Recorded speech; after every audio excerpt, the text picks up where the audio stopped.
What are we going to do with you? Thank you. We're going to have Darrell Issa. Come on in, Congressman. He's going to be joining us right after this. How do you feel about I don't know if dilly you've bars? been eating dilly bars, Congressman, but we're not going to investigate dilly Not bars. since I have to wear suits. Okay.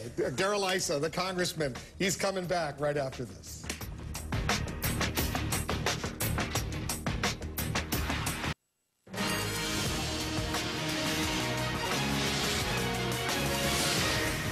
The incoming Republican majority in the House of Representatives could potentially, at least could, make the life of the Obama administration rather miserable if they want to. Let's talk about it with one congressman who is poised to take over a key investigative committee. He's going to be the new chairman of the House Oversight and Government Reform Committee, Darrell Issa of California. That would be your state. Congressman, thanks very much for coming in. Well, thanks for having me back. Are you going to make their life miserable? Are they going to all have to start hiring lawyers? No. Look, we're going to try and get to the bottom of where monies went and whether it was well spent. We're going to try and roll back the direction of government. You know, many people are talking about reducing $100 billion of non-discretionary or discretionary spending. Well, the fact is we're rolling back $350 billion a year, which was the stimulus over 2 years.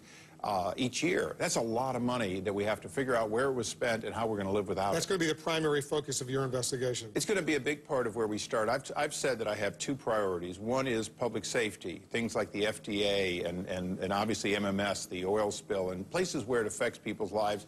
And the money spending that has not led to jobs. Those are real priorities for the American people. Because right we know away. some Republicans, some conservatives would love you to go after the Acorn investigation or the new Black Panthers and some of the highly publicized activities. You know, there's always going to be things that everyone's watched where you have to follow up and ultimately refer it to the Attorney General and so on. But that's not what our committee's about. Our committee is supposed to be about finding waste, creating reform, making government do its job, and do it within a smaller budget, not a larger budget. Here's what you said on the Rush Limbaugh show back October 19th. There will be a certain degree of gridlock as the president adjusts to the fact that he has been one of the most corrupt presidents in modern times. He has ignored the very laws that he said were so vital when he was a senator. Wow. Those are strong words. They were tough, and perhaps... Tell us, you got to back it up. You said he's one of the most corrupt presidents in modern times.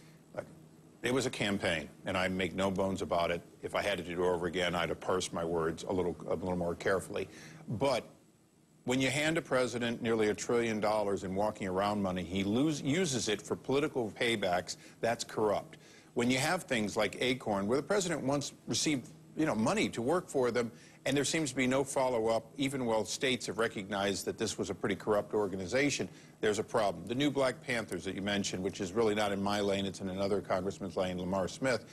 He's going to be the chairman of the Judiciary. He'll be the chairman there, and I expect he'll follow up because this is voter intimidation, and voter fraud, voter intimidation, and wasting money. These are important. But let's understand, corrupt is often taken by people to be breaking the law. It's not necessarily breaking the law. Getting all that money and using it in a way that was not its intended purpose. It did not create jobs. That is a problem. I need to be fair to the president and say, I come here to work with you. I come to make your administration more successful because you comply with the will of the people, particularly in light of this election. I'm going to have to have a working relationship if we're going to wring hundreds of billions of dollars of spending out of it. So my goal is to say, never again will we hand you congressional earmarks. Never again will we give you walking around money that essentially becomes discretionary earmarks by the president. So if you had to take it back, you would take back the words, one of the most corrupt presidents of modern times. That was political campaign rhetoric? I would say that the administration's, if you will, ability to be corrupt because of the nearly $1 trillion that Congress gave them and let them do whatever they wanted with it should have been approached in the sense that the House, the Senate, and the president wasted a considerable amount of money, and they did so in a way that was political. That's a big difference between saying one of the most corrupt. Do I think this president has a long way to go to make the kind of changes that he's promised to make? Absolutely. You know, the Sestak issue is an issue not about a new crime or a new wrongdoing, but about saying, well, we're not going to change that. We're going to do it the last. That's the Joe Sestak, when he was running against Arlen Specter for the Democratic nomination. He was approached and said, you'll get a job or get some sort of title in the Obama administration if you drop out. Right. You're saying what?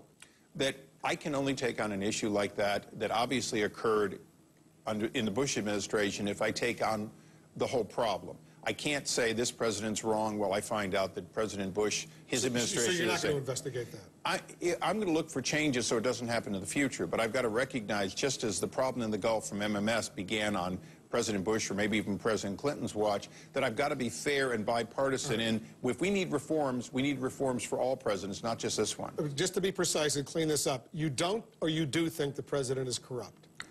I think this administration is going to have to make a change. And the word corrupt is not an unreasonable. Black's Law would say that getting $800 billion and spending it in political paybacks to a great extent to public employee unions and governments was, in fact, a misuse that I would call corrupt.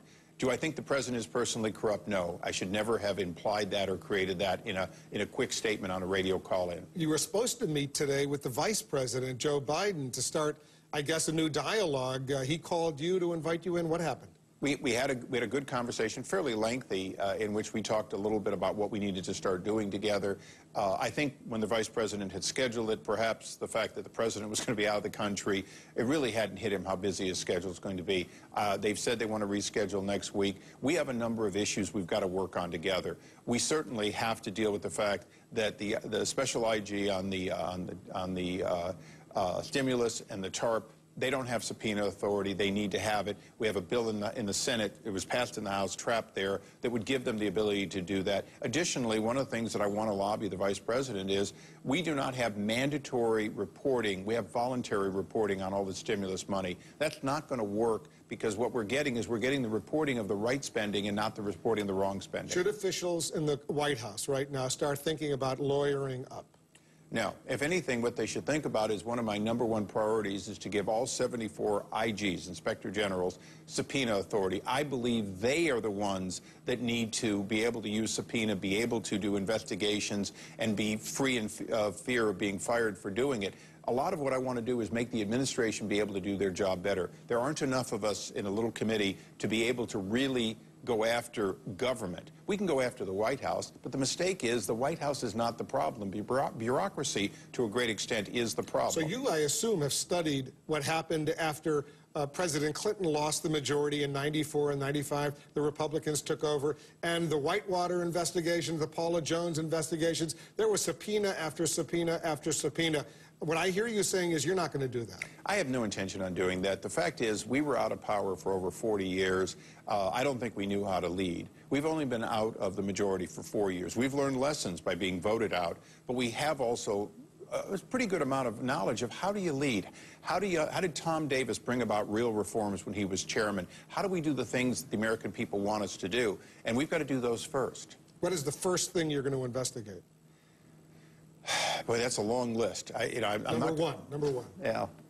Look, I'm very concerned about the FDA and their ability to make sure our food and our medicine is safe. Under Chairman Towns, we've had bipartisan hearings that show us that they're not very good at either one, and that there are real problems to make sure that we can do that basic task of government. And I said in the beginning, safety, the American people's safety, whether it's oil in the Gulf or the food and drugs that they take, feeling that they've been checked by the government, that has to come first. And there's no question we're going to work on that. That's where government money is important. Well, that sounds like something everybody can agree on, food and safety for our kids and all that. Nobody's going to quarrel with you on that. When Ed and I switched positions... He's the outgoing Right, Chairman Towns.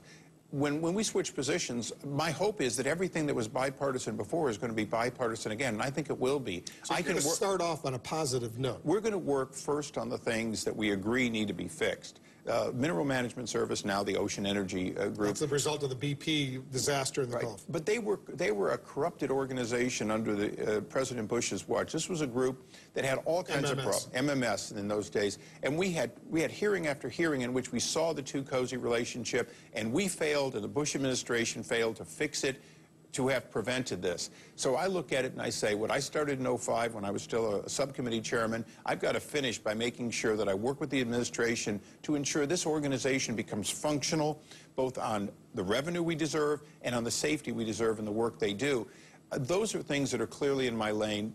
They could be controversial from time to time. I don't think they should be. You said which one is first. I can't failed to tell you, there is one investigation I'm going to continue. The Friends of Angelo, finding out how hundreds of thousands of dollars per recipient, mostly with people in government, not elected people, influenced Freddie and Fannie's decisions to take bad loans that are still costing people who us got money. special mortgages. Lots of special like mortgages. Chris Dodd, was he one of those He friends? was one of those people, but you know, I'm not looking at the senators and the congressmen as much as I'm looking at the staffers and the people over at Freddie and Fannie that in fact may very well have been more important to the bad decision. I think that when it comes to members of the House and Senate, that's an ethics job, and that's not my committee. But it is important that we get the facts. If I find something on a member of the House or the Senate, as we've done in the past, we'll refer to ethics and then leave it alone. But when I look at over 100 people on staff in the House and Senate and at Freddie and Fannie who received these special loans in key positions, I have to ask, was Angelo Mozillo doing it because he was a nice guy or because he got a real bang for his dollar? And I think the latter is true. So you'll be investigating that, you'll be investigating food, the mineral management mines. You got a lot on your plate. We have a lot, but you know, America is a great country with a lot of problems with its government, and if we don't make a change in these 2 years, we don't deserve to continue to have an opportunity to lead. And I've gotten this opportunity, and I want to make the most of it. And it won't be by investigating the president first, it'll be by fixing the problems first. You got it. The whole country will be watching. Thanks, Will. Thanks very much, Congressman, for coming in. My pleasure.